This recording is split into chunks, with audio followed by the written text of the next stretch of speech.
Hello friends, welcome back to my YouTube channel. तो आज का जो मैं टॉपिक आपके लिए लेके आई हूँ, ये इतना इंपॉर्टेंट टॉपिक है क्योंकि इसमें लगभग हर पेरेंट्स अपने न्यू बॉर्न बेबी के साथ ये प्रॉब्लम फेस करते ही करते हैं। तो आज इस वीडियो में हम डिस्कस करेंगे कि आपके बेबी के पेट में गैस क्यों बनती है, नवजात शिशुओं के पेट में गैस क्यों बनती है, आप कैसे पता लगाएं कि मेरे बेबी को गैस का ही प्रॉब्लम है, मतलब जो वो रो रहा है वो गैस के ही कारण रो रहा है, और साथ ही साथ इसके कुछ 100% कारगर घरेलू उपचार। तो फ्रेंड्स, आप वीडियो के अंत तक बने रहें। तो देखिए, सबसे पहले तो हम डिस्कस करेंगे कि नवजात शिशुओं में गैस क्यों बनती है।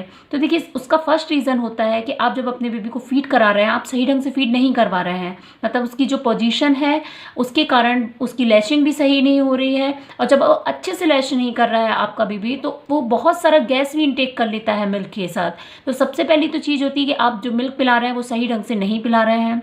दूसरी चीज़ होती है कि देखिए, अभी आपका बेबी बहुत छोटा है, उसका डाइजेस्टिव सिस्टम भी अभी एकदम इमेच्योर है, मतलब अभी वो बन रहा है डाइजेस्टिव सिस्टम, उसके इंटेस्टाइन्स वगैरह ये सब डेवलपमेंटल फेज में है। तो जब तक उसका डाइजेस्टिव सिस्टम पूरे तरीके से नहीं बनेगा तो उसको डाइजेशन का इशू रहेगा, तो वो मिल्क भी अच्छे से डाइजेस्ट नहीं कर रहा है, जिसके कारण बहुत एक्सेस में गैस फॉर्म होती है बेबी के पेट में। फिर होता है कि बेबी बहुत ज़्यादा रो रहा है। जब आपका बेबी बहुत ज़्यादा रोता है तो वो गैस भी बहुत ज़्यादा इंटेक कर लेता है, तो रोना भी एक कारण होता है बेबी के पेट में गैस बनने का। फिर होता है कुछ हाइपर सेंसिटिविटी, मतलब आपका बेबी किसी किसी चीज़ों के लिए बहुत सेंसिटिव है। अगर वो मदर मिल्क ले रहा है तो मदर मिल्क में अगर कैफीन के कुछ ट्रेसेस आ रहे हैं, या अगर मदर नट्स वगैरह ज़्यादा ले रही है, कुछ डेयरी प्रोडक्ट्स रहते हैं, तो इसके भी कारण बेबी के स्टमक में गैस बनता है।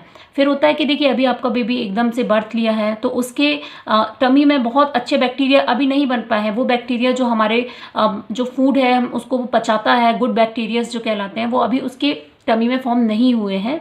तो ये भी एक रीज़न रहता है बेबी के टमी में गैस बनने का। तो देखिए फ्रेंड्स, आप कैसे पता लगाएंगे कि आपके बेबी जो रो रहा है तो वो गैस के ही कारण रो रहा है, क्योंकि बेबी तो बहुत कारण से रोता है। जब उसे भूख लगती है, नींद आती है, तो बेबी तो हर कारण से रोता है, क्योंकि वही एक माध्यम है जिसके थ्रू वो कम्युनिकेट करता है। तो आप कैसे पता लगाएं कि आपका बेबी रो रहा है तो वो गैस के ही कारण रो रहा है। तो देखिए, सबसे पहले तो अगर गैस की प्रॉब्लम है तो आपका बेबी अपनी पीठ को पीछे की तरफ रोल करना शुरू कर देता है, मतलब एक धनुषाकार तरीके से अपनी बैक को आर्क शेप देगा।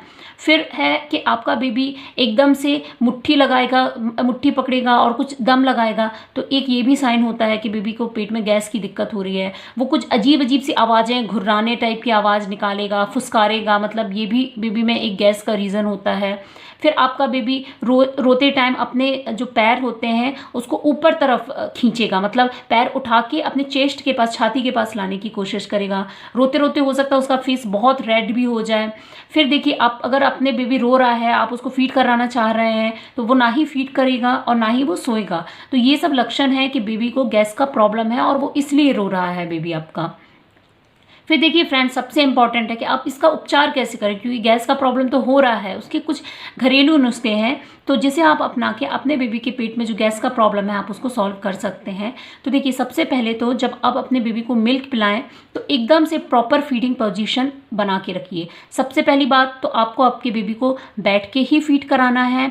उसका सिर हमेशा ऊपर रहना चाहिए, मतलब थोड़े एलिवेटेड पोजीशन में होना चाहिए, और जब आप उसको रख रहे हैं अपनी गोद में तो एक 45 डिग्री का एंगल बनना चाहिए उसकी पूरी बॉडी में, सिर से लेकर पैर तक।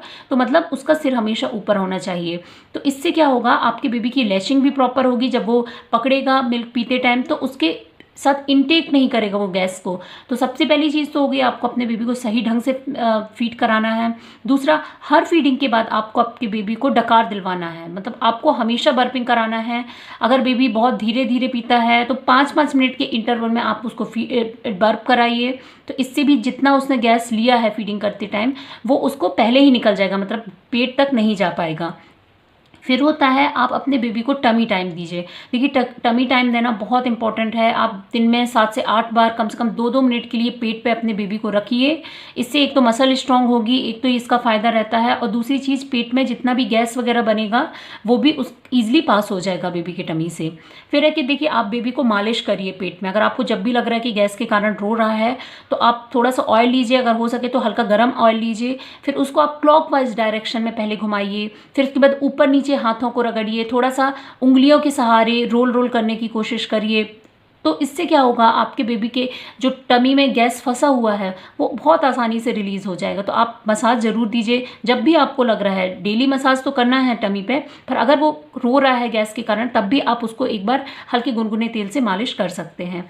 फिर आप थोड़ा सा हींग को पानी में, आप गर्म हल्के गुनगुने पानी में आप हींग को डालिए, उसे घोलिए और उसको जो हींग है उसको बेबी के पेट पे रोल करके लगा दीजिए, थोड़ा सा मालिश करते हुए लगा दीजिए। या देखिए मार्केट में बहुत सारे आजकल टमी रोल ऑन आते हैं जिसमें हींग ऑयल रहता है, सौंफ ऑयल रहता है। तो आप एक काम कर सकते हैं, आप उस रोल ऑन को भी खरीद के अपने बेबी की टमी पे अप्लाई कर सकते हैं। इससे भी बेबी को गैस से बहुत बहुत हद तक इससे ठीक होती है। तो आप ज़रूर इन टमी रोल ऑन्स को लीजिए या फिर घर पे ही हींग को थोड़ा सा पानी में घोल के लगाइए बेबी के टमी में।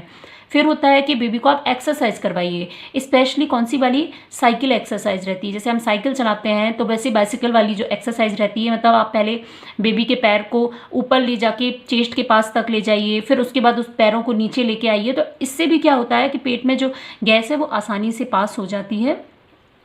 अगर आपके बेबी को बहुत ज़्यादा प्रॉब्लम हो रही है तो आप डॉक्टर से कंसल्ट करके कुछ प्रोबायोटिक्स दे सकते हैं बेबी को, क्योंकि अभी उसके पेट में गुड बैक्टीरिया फॉर्म नहीं हुए। तो अगर आप प्रोबायोटिक्स वगैरह देंगे तो उसको वो ईजिली मिल्क वगैरह डाइजेस्ट कर सकता है। अगर आपका बेबी आपका मिल्क डाइजेस्ट नहीं कर पा रहा है लैक्टोज अमाउंट ज़्यादा होने के कारण, तो फिर डॉक्टर से आप कंसल्ट करिए, क्योंकि कभी कभी मदर मिल्क या फार्मूला मिल्क में भी प्रॉब्लम होती है। कुछ ऐसे एलिमेंट्स रहते हैं जो बेबी डाइजेस्ट ईजिली नहीं कर पाता है। तो अगर मदर मिल्क नहीं कर पा रहा है आप डॉक्टर से कंसल्ट करिए। फार्मूला मिल्क आपका बेबी नहीं डाइजेस्ट कर रहा है तो आप दूसरा वैरायटी का फार्मूला मिल्क लीजिए। मतलब आप डिफरेंट ट्रायल एरर दीजिए और जिसमें आपको बेस्ट लगे आप उस फार्मूला मिल्क को फिर अपने बेबी को देना कंटिन्यू करिए। फिर कुछ ड्रॉप्स आते हैं जिसे स्मिथ कॉर्न्स बोलते हैं, जिसमें ये स्मिथ कॉर्न एक एलिमेंट रहता है, तो वो भी आप अपने बेबी को दे सकते हैं, क्योंकि इससे भी बहुत ईजिली बेबी की गैस पास हो सकती है। पर ये जो चीज़ें हैं आप डॉक्टर की कंसल्टेशन से दीजिए। और अगर फिर भी आपका बेबी शांत नहीं हो रहा है तो प्लीज़ आप जाके डॉक्टर से कंसल्ट करिए। तो देखिए फ्रेंड्स, ये तो कुछ थे घरेलू नुस्खे। तो अगर आपको ये मेरा वीडियो पसंद आ रहा है तो आप प्लीज़ मेरी इस चैनल को सब्सक्राइब करिए, मेरे वीडियो को लाइक करिए, शेयर करिए और कमेंट करिए। Thanks for watching this video.